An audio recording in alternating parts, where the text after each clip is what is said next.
Good morning, everyone. We're continuing here in the words of the RAMBAM, Hilchos Talmud Torah, Perek. Today's halacha test number 9. Says the RAMBAM the following: If you saw your Rebbe transgress something in the Torah, you can say to him, didn't Rebbe teach us such and such? You can't say, hey, you did the wrong thing, but you can ask in a question form. Anytime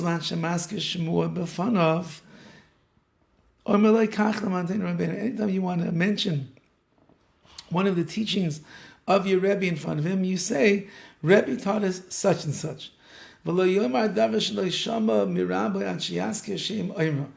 if you want to mention something to your Rebbe that he didn't say, you want to say, tell him over somebody else's Torah, you have to mention the name of the person whose Torah you're saying it over in. Was Rabbi, and when the Rebbe dies, he has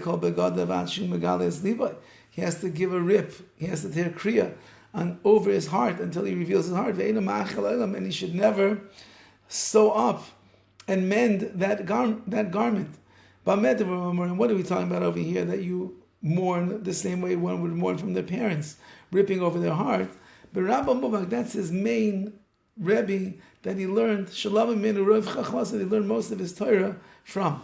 But if he didn't learn the majority of his Torah from this Rebbe,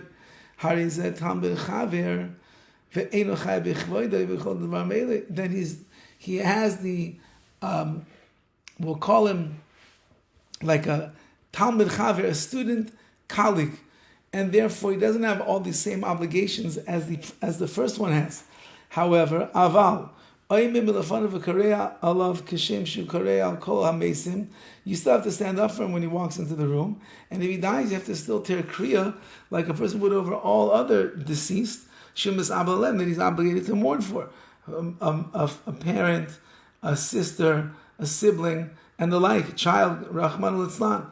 Even if you only learned one word of Torah from him, bein katan, bein gadol, whether it was big or small. Oimed, meaning he learned one halacha, let's say, one thing, one idea into the Torah, big or small. Oimed, milafanav, you have to stand before him. But karei alav, and you still have to tear kriya. Now, you have to check in, but it seems to be that the minhag in the world today is that we don't tear kriya on anyone else besides the ones that are the closest relatives.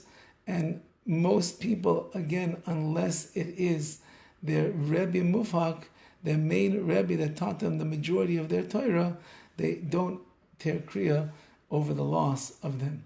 I have to see, Gadol Adur perhaps maybe is different. When Rav Chaim Kanievsky was nifter, when Rav Avad Yosef was nifter, it was different. But in general, we don't tear kriya in that same way anymore. Have a wonderful day.